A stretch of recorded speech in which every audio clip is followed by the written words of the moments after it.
Continuamos en directo, son ahora mismo la 1:05 de la madrugada, nos vamos con una mesa económica. Buenas noches a todos.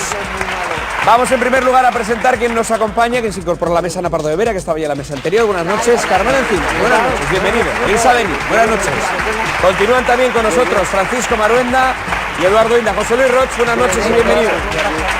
Y en la parte de nuestros expertos económicos, hoy para hablar del paro, tenemos por un lado a Juan Rayo. Buenas noches, Juan, bienvenido, un placer. Y a Eduardo Garzón. Eduardo, buenas noches. Gracias por venir. Lo primero que vamos a hacer es situar, centrar el tema del que vamos a hablar, el paro y las posibles soluciones que presentan los diversos partidos.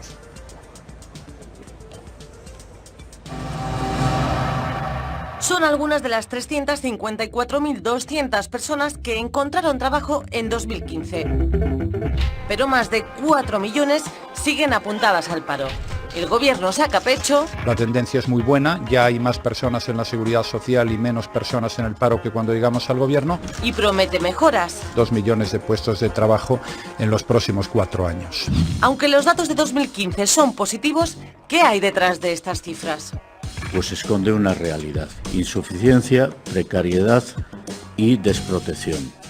La oposición le recuerda a Rajoy. Tu balance será el siguiente: menos empleo, más precario y más desamparo en los desempleados de larga duración. Para ellos hay un peligro. En este país el principal problema es el empleo. Y plantean un reto para esta legislatura. Derogar la reforma laboral del PP. No podemos seguir teniendo un 93% de contratos basura. Trabajos temporales y parciales. Algunos datos. En 3 años, 50.000 trabajadores de la sanidad y la educación pública han perdido su trabajo. 8 de cada 10 menores de 30 años viven aún con sus padres. Y 9 de cada 10 contratos que se firman son temporales. Los sindicatos alertan. El desempleo en este mes de diciembre ha sido la bajada más pequeña de los últimos 3 años. El nuevo gobierno deberá afrontar varios desafíos: empleos de más calidad e indefinidos y salarios más elevados. ¿Lograrán cumplir esos objetivos? ¿Será la próxima legislatura la del empleo estable y de calidad? Bueno, eso que vamos a analizar y a debatir, por supuesto. Y la primera cuestión que vamos a hacer es explicar, aunque ellos lo conocen ya de sobra, cómo va a ser el formato de este debate. En primer lugar, lanzaremos una moneda para ver cuál de los dos economistas empieza. Después, el que le toque empezar tendrá 1 minuto de exposición para responder a una pregunta. Y así sucederá con el siguiente economista. Vamos a empezar con la moneda y eligiendo cara o cruz. Eduardo, ¿cara o cruz? Cruz. Cruz, venga, pues el que acierte empieza. Te toca con cara. Vamos para allá, lanzamos la moneda y es cruz. Aquí lo podemos ver, todos de acuerdo. Así pues, a ver, ahora tengo que enseñar. Jesús, que legalistas nos hemos vuelto. Muy bien, de acuerdo. Pues así pues, el primer minuto será para Eduardo Garzón, que tendrá que contestarme en ese primer minuto a la siguiente pregunta. ¿El empleo que se siga generando va a seguir siendo precario? Un momento que te damos tiempo, estamos ya preparados. Pues nos vamos ya con el tiempo. 1 minuto, adelante, Eduardo. Pues depende fundamentalmente de lo que haga el próximo gobierno, ¿no? Porque el empleo precario, al fin y al cabo, depende sobre todo de 2 factores, ¿no? De la reforma de la legislación laboral que tengamos y del modelo productivo que tengamos, ¿no? Y por lo tanto, hoy día eso que tenemos, ambas cosas, promueven el empleo precario. Hemos visto que el PP y el PSOE han realizado reformas laborales que favorecen el despido porque lo abaratan y por lo tanto fomentan el empleo precario, y al mismo tiempo nos encontramos con que hoy día hay mucho fraude laboral, ¿no? Hay muchos empresarios que contratan en temporal a pesar de que deberían hacerlo en indefinido, pero lo hacen porque les sale más barato, y eso es lo que hay que perseguir, ¿no?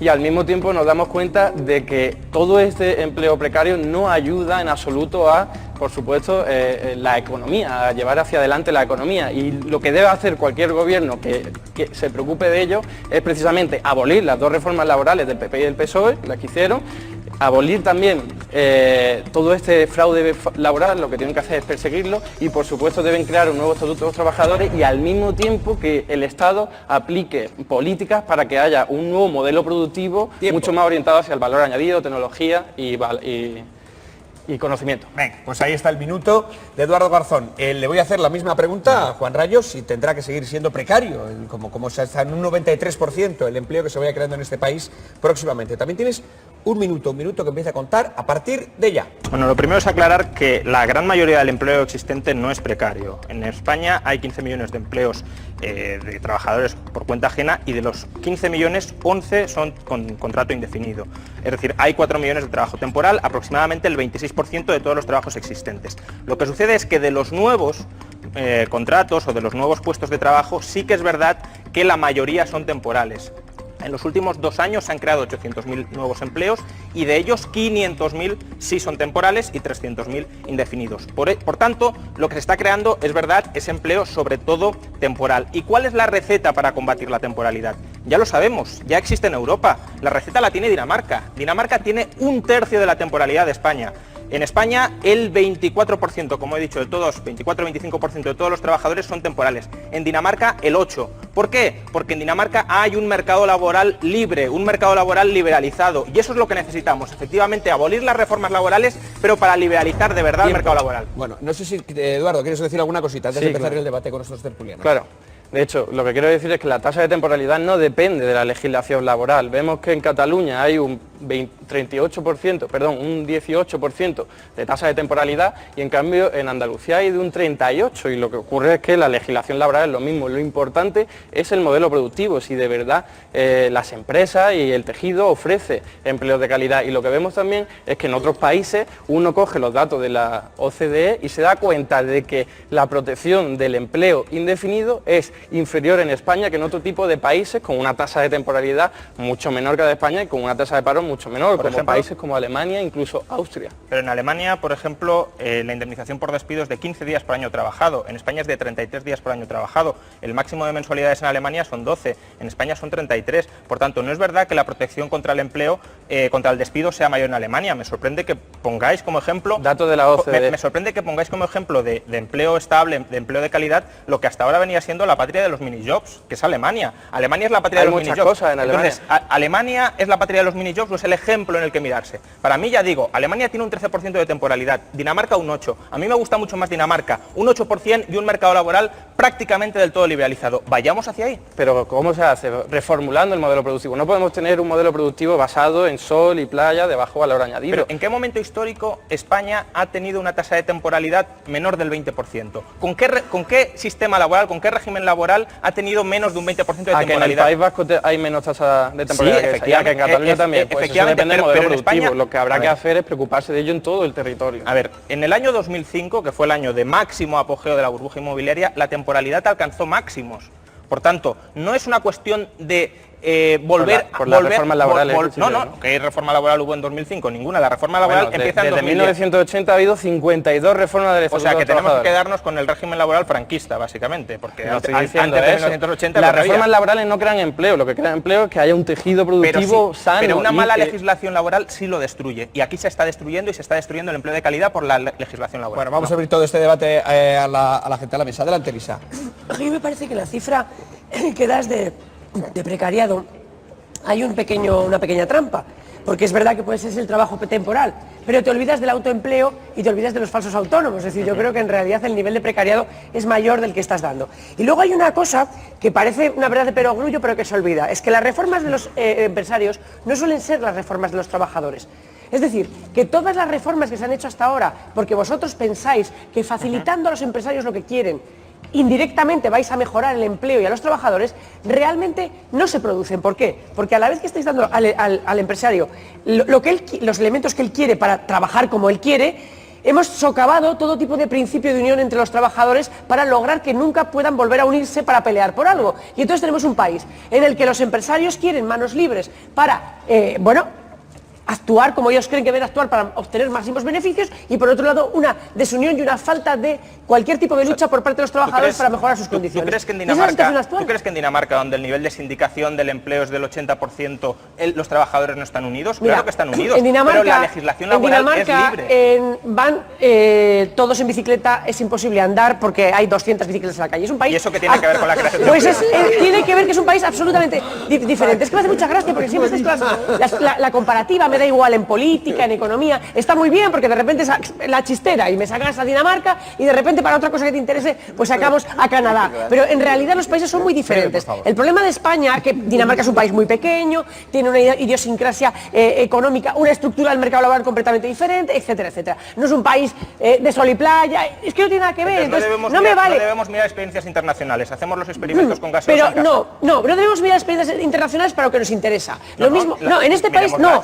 Porque en este país, incluso cuando legislamos, cogemos la cosa de Alemania que nos gusta, por ejemplo, el Constitucional, y la Italia que queremos, y al final hacemos unos monstruos que nada encajan con lo que... Para el mercado laboral, el mercado laboral. Vamos con Roch, adelante. Sí, no, aquí da la sensación, que siempre que se oye hablar a los expertos, es que tienes que optar por proteger al empresario o por proteger al trabajador. Yo no sé si hay una fórmula, en fin, que sin desproteger al trabajador se beneficie el empleo, ¿no? También otra pregunta, porque creo que sois vosotros quien corresponde dar estas soluciones, es que si tiene que haber unas leyes especiales para las pymes. Yo creo que las pymes son las más débiles, pero también son las que hay más. Hay 1 millón y pico, si no me equivoco, de pymes, y si todas estas empresas pequeñas o medianas crearan, aunque sea 1 o 2 puestos, serían muchos millones. Hay que proteger de manera especial a las pymes, lo están en parte, pero hay que hacerlo de una manera más directa. Vamos con la respuesta de Eduardo y después de Juan, adelante. De hecho es muy importante, pero vemos que en la crisis las empresas que más empleo han destruido han sido precisamente las grandes empresas, y las que empresas familiares han protegido mucho el empleo, porque a lo mejor son familiares y saben que pueden hacer un esfuerzo. En cambio hay empresas que les da igual y prefieren ajustar despidiendo a trabajadores, etcétera, etcétera. Pero la mejor forma de ayudar a las pymes es precisamente aumentando la capacidad adquisitiva de la población, para que tengan dinero y recursos para ir a estas tiendas, consumir y que aumenten los ingresos y las ventas de los pymes. No es verdad que las empresas que más han destruido empleo sean las grandes empresas. Las empresas de más de 250 trabajadores desde el año 2011 han contratado a 40.000 personas. Las pymes... En términos relativos, Juan. No, en términos relativos las pymes han destruido 800.000 empleos. Por tanto, por muy términos relativos que lo pongas, crear 30.000... La cantidad de pymes que hay... Sí, y además, sí, pero que si lo pones en relación con los ingresos facturados, por ejemplo... Un menos 10% es menos de creación de empleo, porque es destrucción, que más un 1%. Entonces, las grandes empresas por volumen han creado... facturado, las pequeñas empresas, las familiares fundamentalmente han protegido mucho más el empleo. Un 60% por cada millón. Si han quebrado 250.000 empresas, ¿qué empleo van a proteger? Si la tragedia... Pues han protegido todo lo que ha destruido la crisis y las políticas de austeridad, a pesar de todo... La tragedia del mercado laboral y del mercado empresarial español es que las pymes están ultra castigadas, están ultra machacadas. Totalmente de acuerdo. Y por eso han destruido tanto empleo. Las grandes empresas, afortunadamente, no lo han pasado tan mal y no han destruido empleo, lo han creado en términos netos, y eso es algo de lo que debemos alegrarnos. Yo lo que venía a decir es que las grandes empresas primero se libran del problema expulsando a los trabajadores, porque les da igual. En cambio, las empresas que son familiares cuidan mucho más a sus trabajadores porque son familiares. Pero que han contratado, desde 2011 con la reforma laboral, han contratado 40.000 trabajadores. Bueno, pero han aumentado los salarios y han contratado a trabajadores, por tanto no son malas, no son el demonio. Serán aliadas de algunos políticos. Han despedido uno y han contratado a otros más baratos. No, más baratos no, porque el salario medio ha subido, y el salario medio ha subido en todos los precarios. Que no, en peores condiciones, empleo de peor condición. Despido a uno que cobra poco y contrato a otro que cobra más, y me estás diciendo que están contratando en peores condiciones. No, es que no ha sucedido eso. Sí ha sucedido, porque el salario medio en las grandes empresas ha aumentado. Pero tú puedes manejar las cifras, datos del INE. Tú manejas los datos que tú quieras, pero la realidad que todo el mundo ha vivido es que las empresas han hecho... La realidad que tú has querido interiorizar. Grandes despidos, y luego han contratado con la nueva legislación a gente más precaria, que se bombardee con consignas falsas a la gente no significa que esa sea la realidad. Oye, que la gente está en las empresas que han despedido, nos han bajado el sueldo y sabemos en qué condiciones trabajamos. No puedes seleccionar la experiencia personal y tratar de generalizarla a todo el país. Yo estoy dando datos de toda España. Conoce muchas experiencias. Yo estoy dando datos de toda España. Por tanto, los datos oficiales son esos. Si queremos decir que el INE se los inventa, pues el INE se los inventará. Pero entonces ya no tenemos ningún dato objetivo con el que valorar la realidad. Adelante, un momento, vamos con Carmelo. Sí, vamos a ver, Juan Ramón. Tú dices, y dices bien, que los nuevos empleos que se han creado, la mayoría son temporales. Y eso ha sido con la reforma laboral. La reforma laboral ha permitido... Quizá había una situación de emergencia y había que hacer una reforma laboral que permitiera abrir. Es lástima que solo se haya hecho eso, que no se haya hecho, por ejemplo, se haya buscado un nuevo modelo productivo para alentar el empleo, nuevos caladeros de empleo, eso no se ha hecho. Bien, pero entonces tú dices que se ha creado más temporalidad y sin embargo apuestas por un sistema como el de Dinamarca, porque Dinamarca, que ya es la liberalización absoluta, entiendes que va a crear empleos menos temporales. No, Dinamarca tiene otras circunstancias, sencillamente. Dinamarca es otro país, con otros esquemas mentales, con otros esquemas culturales, con otra riqueza, con otra formación, con otra apuesta por la innovación, que es lo que no se ha hecho aquí. En Dinamarca se apuesta por la innovación, por la educación. Aquí no se ha hecho. Todas esas cosas son las que no nos permiten compararnos con Dinamarca. No solo porque vayan más en bicicleta que nosotros, sino porque Dinamarca es otro país. Y allí se puede, a lo mejor, llegar a ese tipo de legislación laboral. Pero aquí lo que se ha demostrado es que se ha hecho una legislación laboral que ha permitido una nueva clase de trabajadores, que son los trabajadores pobres. Es decir, gente que trabajando no llega a fin de mes y no puede pagar el recibo de la luz. Carmelo, Eso es la realidad. Hace 20 años Dinamarca no era más rica de lo que es España hoy y tenía la tasa... ¿Hace cuánto, perdón? 20 años, 25 años. No era más rica de lo que es España hoy. Y Dinamarca hace 25 años tenía la tasa de temporalidad que tiene hoy. Por tanto, es un sistema laboral que funciona. El nuestro es un sistema laboral que no ha funcionado nunca. Si es que, aunque te cargas la reforma laboral del PP y la... Te olvidas de otros elementos, Carmelo, de otros factores que entran en juego, que es la apuesta por la innovación, que es la apuesta por la formación. Carmelo, ¿qué tasa de temporalidad tenía España en 2005? El 35%. ¿Qué tasa de temporalidad tiene hoy? El 25%. En el 2005 teníamos la reforma no teníamos ninguna reforma laboral, ni la de 2010 ni la de 2011, y teníamos una tasa de temporalidad que era la más alta de Europa. Entonces, lo que no funciona en España es la legislación laboral que hemos tenido desde hace décadas. Y mientras es la misma en Cataluña que en Andalucía, y la tasa de temporalidad es radicalmente diferente. Pero incluso en Cataluña o el País Vasco es mucho más alta que en Europa. Por tanto, España, la legislación laboral es anormalmente mala. Pero el modelo productivo del País Vasco no es peor que el de la mayor parte de Europa, y sin embargo la tasa de temporalidad, el empleo precario sí es más alto por que el resto fraude de Europa. Empresarial que no persiguen los gobiernos ni del PP solo, ni el PSOE. Solo no se persigue en España. ¿Cómo? Solo no se persigue en España. Aquí el fraude. En el resto de Europa permite se persigue que haya fraude y empresarial, y clarísimamente dejan que el empresario diga, bueno, contrato temporal por esto, y eso no está recogido. En Portugal sí se persigue, en Italia sí se persigue. Se persigue, ¿no? En Portugal no lo sé, pero pues en otros países no se persigue y la tasa de temporalidad es más baja que aquí. Con las políticas de austeridad se ha recortado en personal de inspector de trabajo y subinspector de trabajo, para que ya del todo pues los empresarios hagan lo que quieran con los contratos temporales. La tasa de temporalidad era del 35% y no había habido recorte alguno, y no había habido reforma laboral alguna. Que es por el modelo productivo. Bueno, vamos a hacer una cosa, perdonadme, vamos a seguir avanzando, y antes de ir con los que nos quedan por hablar voy a plantearos una segunda pregunta. Podemos incorporar la segunda pregunta también al debate, pero lo digo para los tres que enseguida hablaréis. La siguiente pregunta, yo creo que le va a hacer mucha ilusión a mucha gente. ¿Va a haber margen para subidas salariales? Después de recortes salariales durante años, por fin se podrán subir los salarios. Antes empezábamos por Eduardo, nos vamos a empezar ahora por Juan Rayo. Un minuto, creo que él está preparado ya el reloj, así que empezamos ya. A ver, los beneficios de una empresa se pueden reinvertir o en crear empleo o en aumentar los salarios. Lo que no puede suceder es que se reinviertan en las dos cosas a la vez. El problema en España es que los beneficios empresariales han caído, pese a lo que se ha solido decir desde muchos medios de comunicación o desde muchas tribunas, han caído. Según datos de España, macroencuesta de 200.000 empresas, han caído un 60% desde el año 2007. Por tanto, tenemos un problema de beneficios empresariales que en las pymes, lo comentábamos antes, son prácticamente exiguos. Por tanto, si no hay beneficios empresariales en España, los pocos que haya se van a dedicar, es lo normal, a crear empleo, no a subir salarios. Si se dedican a subir salarios a través de legislaciones estatales o de convenios colectivos, será a costa de crear menos empleo. La manera, por tanto, de subir los salarios sosteniblemente es acelerar la creación de empleo, que haya reducir muchísimo el desempleo en España para que una vez sea muy bajo sí empiecen a subir los salarios, y para eso necesitamos efectivamente un nuevo modelo productivo que se consigue no con intervención gubernamental sino con libertad de los mercados y con mucho más ahorro e inversión interna. Juan Clavau, 0 segundos, muy bien, un minuto exacto. Eduardo, eso es tu turno, creo que ya tenemos ya el reloj preparado, así que empezamos a contar ese minuto a partir de ya. Hay empresas que ya están teniendo muchos beneficios, y las del IBEX, por ejemplo, de 1035 ya han aumentado el 64% de los beneficios comparado con el año anterior. Entonces vemos que hay empresarios que pueden mejorar los salarios. ¿Por qué no lo hacen? No porque digan, venga, voy a contratar empleo. Eso contratarán empleo si necesitan de verdad contratar a alguien. No lo hacen porque los trabajadores tienen miedo a perder su puesto de trabajo y no hacen reivindicaciones salariales, porque hay 5 millones de personas llamando a la puerta y podrían trabajar por un salario menor. Por lo tanto, lo que habrá que hacer es crear empleo. Esa es la mejor forma de que el salario aumente, y precisamente para que haya reivindicaciones salariales y de trabajo. Y, pues, por supuesto, que la gente esté organizada, los trabajadores y trabajadoras organizadas, porque no es casualidad que en los sectores donde hay sindicatos y movilización laboral es donde los salarios son más elevados.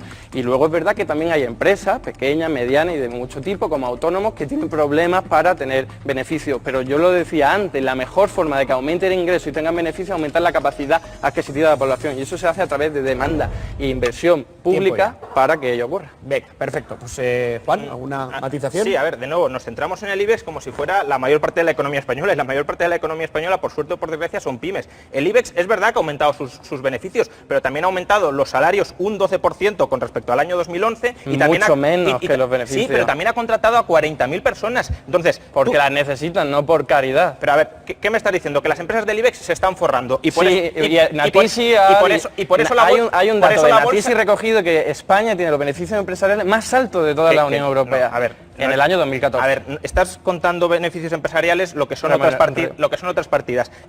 Estás contando el EVE, estoy contando. Sí, efectivamente, el EVE, el excedente bruto de explotación, y ahí hay más cosas aparte de beneficios empresariales, no son solo beneficios empresariales. Por ejemplo, los ingresos de los autónomos también están ahí. Entonces me podrías decir, según tú mismo has dicho que son muy pocos, vale, ¿no? Ya, pero es que demás, no solo están los ingresos de los autónomos, también están las rentas imputadas inmobiliarias, también está la depreciación del capital. Por tanto, no computes eso como beneficio porque eso es una trampa. Entonces, dato del Banco de España, macroencuesta, 200.000 empresas, más de 200.000 empresas. Los beneficios desde el año 2007 han caído un 60%. Pero lo puedes ver en la bolsa. La bolsa está en mínimos de 5 años. Porque las empresas se están formando o porque lo están pasando mal. Porque lo están pasando mal. Pero al mismo tiempo, los salarios de los ejecutivos están aumentando a niveles astronómicos. Y lo que estamos viendo es que el número de millonarios está aumentando un 14% comparado con el año pasado. Esos son datos de Credit Suisse y estamos viendo que hay 130 banqueros españoles que cobran más de 1 millón de euros al año, que el número 1 de Iberdrola cobra 42.000 euros al día, que el número del BBVA se ha jubilado con una pensión de 4.900 euros al día. Y me está diciendo que en las empresas lo están pasando fatal. Venga, hombre, por favor. A ver, eso es justamente extracción de rentas a los accionistas. Pero no, eso que estás haciendo, eso que estás haciendo es demagogia barata por un motivo. Son datos, Sí, pero son datos reales, pero es demagogia. ¿Por qué? Coge el salario del señor Sánchez Galán, 10 millones de euros al año. Presidente Iberdrola, por aclarar. Presidente Iberdrola. ¿Cuánto puede subir el salario de los 31.000 empleados de Iberdrola? Pues lo podrá subir 500 euros al año. ¿No? 500 euros al año, que está muy bien, pero lo podrá subir un año. Al año siguiente ya no podrás volver a subirlo. Por tanto, eso de decir, no, es que son los directivos los que están impidiendo que suban los salarios. Mentira. Pero si tiene una pensión vitalicia, por ejemplo, el número 2 del BBVA, y esta persona está cobrando todos los años. No ha sido un año solo, lo podrá subir una vez, pero que el año... Pero que no, yo le estoy diciendo que tiene una pensión vitalicia de 4.900 euros al día. Si subes el salario de 30.000 a 30.500, al año siguiente no lo podrás subir a 31.000. ¿Por qué? Porque si es 500 euros al año, de 30.000 lo pasarás a 30.500, pero no 500 cada año. Para acabar, abro el debate. Aquí lo que está claro es que los beneficios empresariales están aumentando, pero esto no quiere decir que las pequeñas empresas estén aumentando sus beneficios. No. Vemos que el IBEX utiliza paraísos fiscales y hay datos de estudios de la Universidad Complutense que dice que hay españoles que tienen 160.000 millones de euros en paraísos fiscales, y eso es dinero que ha salido de algún lado, de las empresas, de la joya de la corona, de las empresas que de verdad obtienen beneficios, que no se utilizan para mejorar los salarios de los de abajo. Hay españoles, personas individuales. 160.000 millones de euros, sería la persona más rica del mundo. Te enseño el estudio cuando sería la persona más rica del mundo. Vamos a todos los españoles. Vamos a abrir el debate. Todos. Venga, Paco, y después vamos con Ana y Eduardo. Después de todo lo que has hecho, no dejo de salir de mi asombro, ¿no? De flipar. Sí, de flipar, efectivamente, ¿no? Que en el año 2016, ¿no?, todavía existe esta mentalidad entre franquista y comunista, ¿no?, autárquica, ¿no?, de que ha de ser, se dice, hay que buscar un nuevo modelo productivo, y lo decís así impunemente, ¿no? Hay que buscar, en Dinamarca lo buscaron los daneses, no el Estado danés. En Finlandia, sí, oye, no, nadie en Finlandia, oye, en Suecia, ¿tú crees que los suecos, quién inventó IKEA? IKEA lo inventó el gobierno sueco, de verdad. El grupo Wallenberg lo inventaron, el grupo Scania, el grupo Volvo. Que no, hombre, que no, es que de verdad tenéis... Bueno, mira, oye... Podrían haber hecho lo mismo en un país como Haití. Cuando han quebrado...